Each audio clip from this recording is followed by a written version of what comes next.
Hey everyone, Scott here to discuss Midnight Special, starring Michael Shannon, Joel Egerton, Kirsten Dunst, Adam Driver, Jaden Lieberer, Bill Camp, Scott Hayes, Paul Sparks, and Sam Shepard, directed by Jeff Nichols.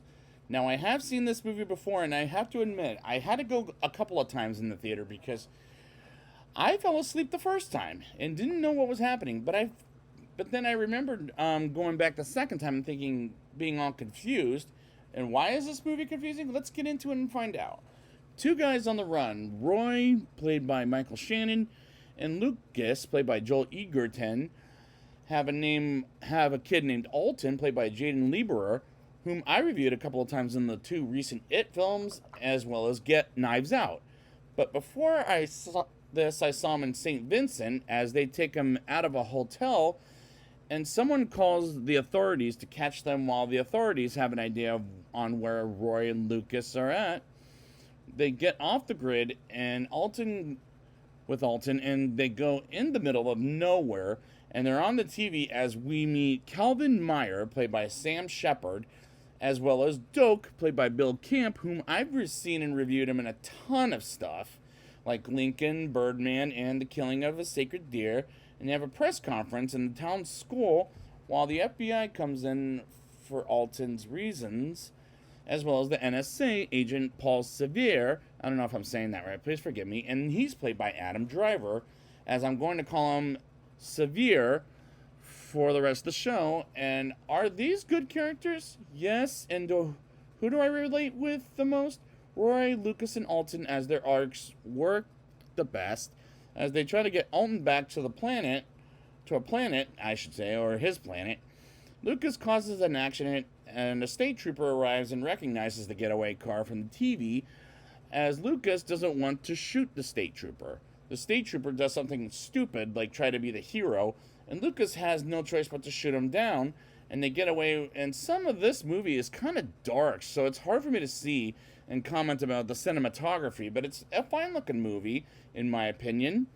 FBI agent Miller and Sevier interview Calvin, as he's the adopted father of Alton, and they do a search and rescue for Alton, and they ask Calvin where is Alton, as he doesn't know, and they ask about his native tongue, while Roy, Lucas, and Alton get to the house of Eldon, as they hide him by darkening the place. And Alton reads a lot of comic books, and this is working, but at the same time, it might bore some people to death, like myself when I first saw it.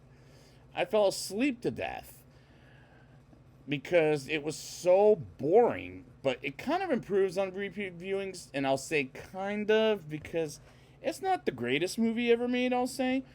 The next day comes, and Alton removes his goggles and causes an earthquake in the house as he has powers in his eyes, which kind of freaked me out a little bit, but not thinking this was a horror movie or anyway. But this is a mix of a drama mixed with science fiction and a crime thriller, and so far as a genre goes, it's kind of a mess.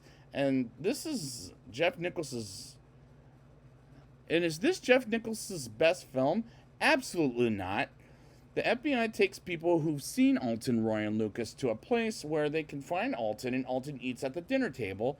And with Lucas, and I was very confused about how the powers from his eyes worked. And he stares at the plate with his eyes open, and they don't end up working. Maybe something should upset him in order to do that, while Roy chats with Eldon to tell them they're leaving the house and get on the road again. Get it? Like a Willie Nelson song. And there were times the movie confused the hell out of me. Alton, while on the road, speaks Spanish, and Lucas turns on the radio to distract him until they get to the Spanish station, and they stop at a gas station for gasoline as Alton ditches the van they were driving in, and a woman asks if Alton is all right, while Roy was on the plane with Sarah, played by Kirsten Dunst, to tell her they'll be at her house in a couple of hours. And Roy comes off aggressive to Alton, showing Roy and Lucas as satellite storm as it attacks the gas station, which was a little bit of a scary situation. And I admire this movie for the scary route at times, but come on, this isn't a horror movie. Roy and Lucas get to Sarah's house with Alton, and I was confused as Sarah knows Roy, but she's never met Lucas before. And Roy and Lucas grew up together, as the audience will learn in the movie. And at the same time, I'm thinking, is Roy the father? Well, I get the impression, while Sarah might be the mother, as this movie does kind of a bad job at explaining the relationships with the characters until, like, it took me a while to realize they were father, mother, and son. And I was having problems like that from the get-go, and director Jeff Nichols is better than that as far as a director is concerned. The FBI go to Sarah's mother's place, while Sevier is in the helicopter and arrives at the gas station where it had the satellite storm 10 minutes later after this movie. After it happened at nighttime as they arrived there during the day, while Sarah has a chat with Lucas, and that's when we learn they grew up together, and like I brought up earlier in the review. So I got that, but is Sarah Roy's wife? As I got the impression she was, but I might have missed what they said but I couldn't tell you because this was the point of the movie. I was getting bored. And this is becoming a boring film. Roy, Lucas, and Sarah go on the run with Alton, and at one point he stops breathing for a few seconds and has a meltdown with his powers and goes outside for some air, and Roy gets him some water while Lucas is led to believe he needs to go to the hospital as he's dying, which is a bad idea based on the fact that they're on the run, and Alton says his people are coming. They run in the forest, and it was hard to see what was happening, but this isn't as bad as AVP Requiem, for example, because I was going with this movie as I'm 55 minutes into the movie. Sevier is in his office thinking of a way to find Alton while connecting some dots on the case, and he figures out where they're going, which that's a little convenient in my opinion. While Roy, Lucas, Sarah, and Alton are in a hotel room and make the hotel room dark so nobody can find them. And is this movie starting to sour on me? Yeah, a little bit, as this isn't as engaging as I hoped from seeing the trailers. Roy and Alton are alone as Alton blows up a forest and covers it with a shield of some kind, which didn't make sense to me, as he brings Alton back to the hotel, and by he I mean Roy, and brings Alton back to the hotel as Alton discovers what he is as an alien to Lucas and Sarah, as his hand was glowing, which also made no sense to me either. And the more it goes on, the less I like the movie, because we're in a territory where it makes no sense. Sarah brings up next day what's going to happen to the world, and Lucas gets shot, as does Roy, in the neck versus a bulletproof vest, and they capture Sarah and have found Alton while using his powers. And I'm going to say it's the least successful E.T. movie with powers. And remember, I'm the sci-fi guy. I still need to read that book of the original Planet of the Apes, and I'm usually the hardcore science fiction fan. This movie ain't pulling it off. The FBI takes Alton to their headquarters while Roy, Lucas, and Sarah follow them, but get stopped by a stop patrol.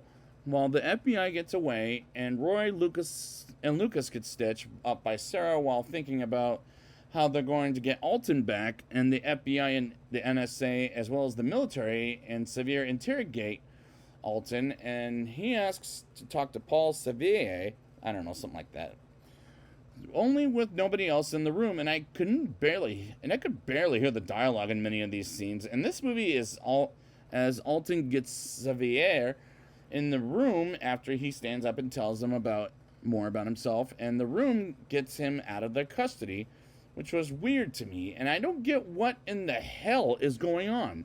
3 payphones ring as Sevier calls them and tells Roy he's bringing Alton to his father, and disconnects his cell phone, and Alton starts the car without touching any buttons, and the agencies as well as the military start looking for the boy, and Sevier, or something like that, I don't know, hands Alton over to Roy, Lucas, and Sarah, and they take off, and they refuse to bring Sevier, or something like that, I don't know, with them, and Sevier asks Lucas for his handcuffs, which was pretty damn random, and they prepare to get Alton into outer space, and these scenes are way too damn random, and some of it could be cut out, as this movie is about 5 to 10 minutes too long.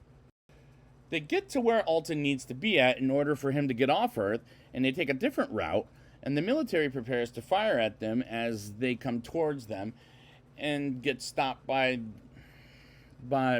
get stopped, but they do get up 10 seconds after to get away, and they get to Alton's destination as he runs out of the van, and Roy and Lucas take off while Sarah goes with Alton to a pond, and the military goes after Roy and Lucas, and they run out of air on their tires, and this movie starts to get tired during the climax. The aliens arrive on Earth, which made me think of Elysium with Matt Damon, where the aliens have plants of some kind and has space air. While it's a different spaceship, and it felt a little weird too. People see the spaceship as Roy and Lucas flip the car over, and we see the aliens are light for some reason at all, and they suddenly disappear while Roy and Lucas are still alive, and they look like they got their necks broken as they get taken in and get interrogated by the government, while Surveyor, something like that, walking in, and for some reason we see Sarah getting a haircut by cutting it herself, and Roy is in prison, and I was unsatisfied with this climax, as this movie fell apart after the first hour. And what did I think of this? Well, let's get to the rating and I'll tell you. I'll give this movie a 5.3 out of 10. These are good characters, as I related more with Alton, Roy, and Lucas, and Sarah, because they try to get Alton home on his planet. And as far as the genre goes, it was kind of a mess, because it's a drama mixed with science fiction and a crime thriller. And this is director Jeff Nichols' least best films. And is this the best one? No, absolutely not. There were times the movie confused the hell out of me. For example, what's the relationship with each character? As this movie does a bad job explaining who they are to each other, and Jeff Nichols is a better director at explaining things like that, as far as a director is concerned. But at the same time, it's a fine looking movie, as there were times it was hard to see, but it's not as bad as EVP Requiem, because I went with it for the rest of the movie. There were times the movie was boring. And like I said at one point during the review, when I first saw this, I was bored out of my mind, to the point I fell asleep and had to go see it again and to catch what was happening. And it kind of improves on repeated viewings, but not by much. And this is a mild recommendation for this movie, but at the end of the day, it was all right. But like I said, not one of Jeff Nichols' best films. But I was okay with this one, despite it soured on me to just an okay film an hour into the movie, which isn't always a great thing, because there are times it got confusing. So I'd like to thank you guys for joining me, and next time we'll be back with Loving.